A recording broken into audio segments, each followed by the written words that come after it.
Assalamualaikum warahmatullahi wabarakatuh. Perkenalkan, nama saya Tirta Yuli Ananda, Stambuk A 40120-151. Di sini saya akan mereview pembelajaran dari materi 1 sampai materi 6 sebagai tugas MIT konsep dasar sains. Materi pertama yaitu hakikat sains.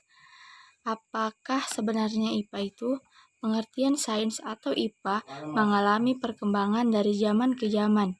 Pada mulanya, sains merupakan pengetahuan biasa, lambat laun pengertiannya berubah menjadi pengetahuan yang rasional, lepas dari tahayul dan kepercayaan, kemudian berkembang menjadi pengetahuan yang didapat dari metode ilmiah.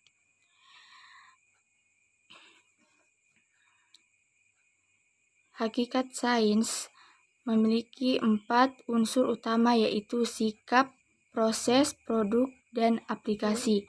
Cara berpikir IPA, percaya, rasa ingin tahu, imajinasi, penalaran, dan koreksi diri. Hakikat sains atau IPA adalah ilmu atau kumpulan konsep, prinsip, teori, dan hukum. Proses pembelajaran IPA ada 3 tahap, yaitu perencanaan proses pembelajaran, pelaksanaan proses pembelajaran, dan penilaian proses pembelajaran. Materi kedua yaitu ciri-ciri makhluk hidup dan keanekaragaman makhluk hidup. Biosfer, juga dikenal sebagai ekosfer, adalah jumlah seluruh ekosistem yang ada di penjuru bumi. Dalam pengertian luas, menurut geofisiologi, biosfer adalah sistem ekologi global yang menyatukan seluruh makhluk hidup dan hubungan antara mereka, termasuk interaksinya dengan unsur litosfer, hidrosfer, dan atmosfer bumi. Bumi hingga sekarang adalah satu-satunya tempat yang diketahui yang mendukung kehidupan makhluk hidup.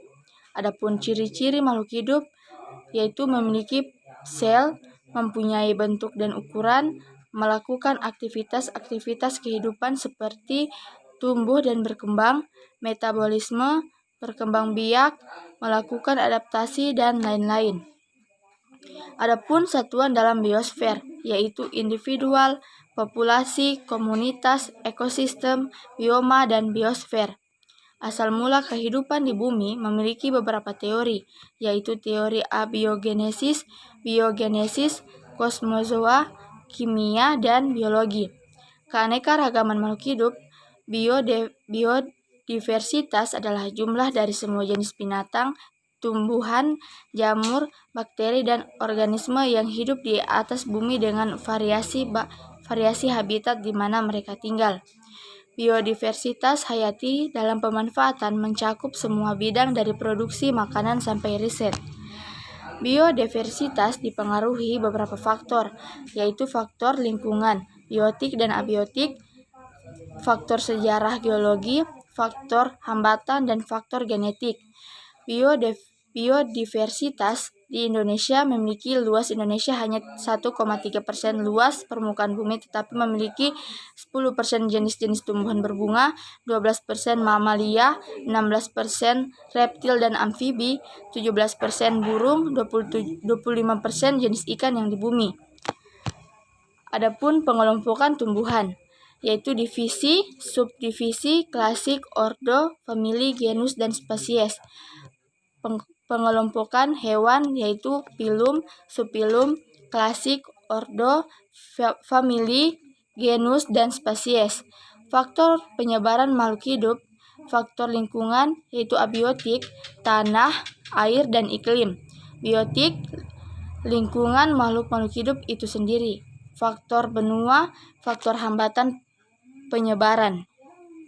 Materi ketiga yaitu makhluk hidup dan lingkungannya. Makhluk hidup tidak ada makhluk hidup yang bisa memenuhi kebutuhan hidupnya sendiri, termaksud manusia. Misalnya, agar dapat bertahan hidup, manusia perlu makan. Makanan manusia berasal dari tumbuhan dan hewan. Sementara itu, hewan peliharaan tidak dapat hidup tanpa bantuan manusia. Hubungan antara makhluk hidup dengan lingkungan sebagai berikut, yaitu individu, populasi, komunitas, ekosistem, dan biosfer. Individu adalah setiap anggota populasi, contoh manusia, seekor hewan, burung, dan lain-lain. Populasi adalah kumpulan makhluk hidup yang sejenis yang tinggal di suatu tempat. Contoh populasi manusia, populasi burung, dan lain-lain. Komunitas adalah kehidupan bersama antar makhluk hidup yang terdiri dari beberapa populasi yang hidup bersama di suatu tempat. Komunitas tersusun dari 2 atau lebih populasi. Ekosistem adalah hubungan makhluk hidup dengan lingkungannya. Ekosistem ditempati oleh banyak jenis makhluk hidup yang disebut komponen biotik dan komponen abiotik. Biosfer adalah tempat tinggal seluruh makhluk hidup yang terluas. Contohnya bumi. Hubungan antar makhluk hidup ada 3, yaitu simbiosis, komensalisme, dan simbiosis. Hubungan makhluk hidup dalam ekosistem dibagi menjadi 2 golongan, yaitu ekosistem buatan dan ekosistem alam. Ekosistem buatan yaitu sawah, kebun, dan kolam. Ekosistem alam seperti hutan, sungai, daun, dan laut. Pengaruh perubahan lingkungan berpengaruh terhadap berlangsungnya kehidupan. Berbagai hal menyebabkan lingkungan berubah, misalnya pencemaran, kebakaran hutan, dan penebangan pohon. Selanjutnya, materi keempat tentang pertumbuhan dan perkembangan makhluk hidup. Pertumbuhan adalah peristiwa perubahan ukuran pada makhluk hidup yang terjadi selama masa hidupnya. Makhluk hidup yang telah tumbuh besar tidak akan balik lagi ke ukuran semula.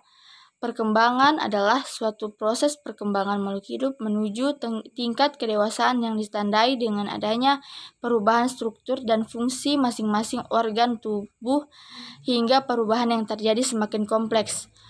Pertumbuhan dan perkembangan terjadi secara bersamaan, sehingga jika suatu organisme mengalami pertumbuhan, maka organ-organ tubuhnya akan mengalami perkembangan. Contohnya, proses pendewasaan dari balita sampai manula. Perbedaan pertumbuhan dan perkembangan. Pertumbuhan dapat diukur secara kuantitatif dan mudah diamati. Ada perubahan jumlah dan ukuran. Perkembangan tidak dapat dinyatakan secara kuantitatif, melainkan secara kualitatif karena terjadi perubahan tingkat kedewasaan. Macam-macam pertumbuhan, yaitu primer dan sekunder. Primer yang terjadi pada jaringan meristem, sekunder yang terjadi pada jaringan lateral dan kambium untuk pemanjangan dan pembesaran makhluk hidup. Faktor yang mempengaruhi pertumbuhan dan perkembangan yaitu faktor luar dan faktor dalam. Faktor luar seperti air dan mineral, kelembaban, cahaya, dan suhu. Faktor dalam, faktor hereditas, faktor hormon meliputi gas etilen, asam absiat, fluorigen, kalin, auksin, giberalin, sitokinin, dan asam traumalin. Fase pertumbuhan adalah fase tumbuhnya zigot hingga terbentuknya embrio. Fase meliputi beberapa tahapan, yaitu morula, blastula, gastrula, dan organogenesis. Fase pasca embrionik ada 2 fase, sempurna dan tidak sempurna. Secara umum meliputi metamorfosis dan regenerasi. Metamorfosis adalah perubahan bentuk secara bertingkat dan masa muda sampai masa hewan dewasa. Metamorfosis tidak sempurna seperti telur, nimfa, imago. Metamorfosis sempurna, telur, larva, pupa, imago. Pertumbuhan dan perkembangan pada hewan dan manusia. Pertumbuhan dan perkembangan pada hewan dimulai dari zigot yang merupakan hasil peleburan antara spermatozoid dengan ovum. Materi kelima yaitu struktur pada manusia. Anatomi tubuh manusia disusun ke dalam beberapa sistem tubuh, yaitu sistem kerangka, sistem otot, sistem peredaran darah, sistem pernafasan, sistem pencernaan, sistem urinaria, sistem reproduksi, sistem saraf, sistem endokrin. Materi selanjutnya yaitu materi ke-6 tentang organ dan sistem organ. Organ adalah gabungan dari berbagai jenis jaringan yang terorganisis dalam fungsi tertentu. Salah satu contoh organ lambung. Berdasarkan letaknya, organ dikelompokkan menjadi dua macam organ dalam dan organ luar. Organ dalam contohnya lambung, hati, jantung. Organ luar contohnya seperti kulit, mata, hidung, dan telinga. Fungsi kerangka sebagai formasi bentuk tubuh, pelekatan otot-otot sebagai proteksi. Sistem otot terbagi 3, otot polos, otot lurik, dan otot jantung. Sistem pencernaan manusia meliputi 2 proses yaitu pencernaan mekanik dan kimiawi. Pencernaan mekanik yang dilakukan oleh gigi di dalam mulut. Pencernaan kimiawi yang melibatkan enzim. Sistem pernafasan meliputi hidung, faring, epiglotis, laring, trakea, paru-paru kiri, paru-paru kanan, bronkus, bronkiolus, dan diafragma. Sistem saraf. Sistem endokrin adalah kelenjar yang mengirimkan hasil sekresinya langsung ke dalam darah yang beredar dalam jaringan kelenjar atau saluran dan hasil sekresinya yang disebut hormon. Sistem reproduksi meliputi organ reproduksi pria dan organ reproduksi wanita. Sistem ekresi meliputi paru-paru, hati, kulit, dan ginjal. Sistem sirkulasi. Sistem peredaran darah merupakan peredaran darah tertutup karena darah mengalir dalam pembuluh darah. Sistem limfatik adalah sistem yang berperan utama menghasilkan imunitas atau kekebalan tubuh. Sekian video dari saya. Lebih dan kurangnya saya mohon maaf. Wabillahi taufiq wal hidayah. Wassalamualaikum warahmatullahi wabarakatuh.